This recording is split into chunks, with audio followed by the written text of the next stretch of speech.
पुराने जमाने में पहाड़ों के दामन में एक छोटी सी बस्ती हुआ करती थी। बस्ती के लोग मेहनती थे मगर दिलों में एक अजीब बेचैनी बसी रहती थी। न घरों में सुकून था, न बाजार में बरकत। लोग छोटी छोटी बातों पर झगड़ पड़ते, एक दूसरे पर शक करते और हर शख्स गम के बोझ तले दबा हुआ दिखाई देता। इन्हीं दिनों एक दिन बस्ती के दरवाजे पर एक दरवीश आकर ठहरा। उसके कपड़े पुराने मगर साफ, चेहरे पर नूर और आंखों में ऐसी गहरी खामोशी थी जैसे कई जमानों का इल्म उसमें छुपा हो। वो एक छुरी के सहारे चलता, थका हुआ लगता लेकिन चेहरा निहायत पुरस्कून था। बच्चों ने सबसे पहले उसे देखा। वो दरवाजे के पास एक पेड़ के नीचे बैठा था। बच्चे उसके करीब आए तो वो मुस्कुरा दिया और बोला, क्यों डरते हो? मैं तो बस मुसाफिर हूँ, दिल के शहर की तलाश में। बच्चों ने हंस कर पूछा, दिल का शहर क्या होता है? दरवेश ने कहा, वो जगह जहाँ लोग दूसरों के लिए आसानियां रखते हैं।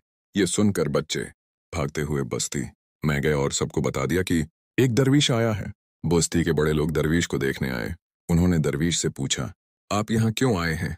दरवीश ने नरमी से कहा, तुम्हारी बस्ती बहुत खूबसूरत है मगर उसकी फजा में उदासी है। शायद मैं तुम्हारी कुछ मदद कर सकूं। लोगों ने हैरान होकर पूछा, कैसी मदद? दरवीश ने कहा, तुम में से हर शख्स एक पत्थर लाकर मेरे पास रखे और साथ वो गुस्सा, वो नफरत, वो शक भी जो दिल में छिपा रखा है। बस इतना ही करना है। लोगों ने सोचा कि ये कैसा अजीब हुक्म है, मगर तजस्सुस में सबने ऐसा किया।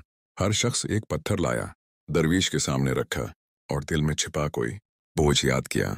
जब बड़ा सा ढेर बन गया तो दरवीश ने सबको जमा किया और बोला, ये पत्थर तुम्हारे वो गुस्से और वो बग़द हैं जो तुम अपने दिलों में उठाए फिरते थे।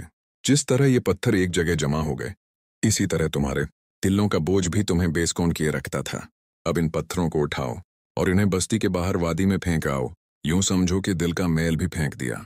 लोग एक दूसरे की तरफ देखने लगे। कुछ को हंसी आई मगर दरवीश की आंखों में ऐसी ताकत थी कि हर शख्स पत्थर उठाकर वादी की तरफ चल दिया। जैसे ही लोगों ने पत्थर फेंके, दिल अजीब हल्का महसूस होने लगा। बस्ती वापस आए तो फजा में एक ताज़ा खुशबू थी। घरों में लड़ाइयां रख गईं, बाजार में बरकत होने लगी।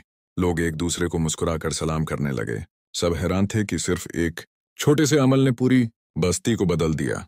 अगली सुबह लोग दरवीश को ढूंढने निकले ताकि उसका शुक्रिया अदा करें, मगर वो कहीं नहीं मिला। इसकी जगह सिर्फ एक छोटा सा खत रखा मिला, मैंने तुम्हें कोई जादू नहीं दिया, सिर्फ दिलों का बोझ हल्का करना सिखाया है। जब तक उस बस्ती में मोहब्बत रहेगी, मैं तुम्हारी दुआओं में मौजूद रहूंगा।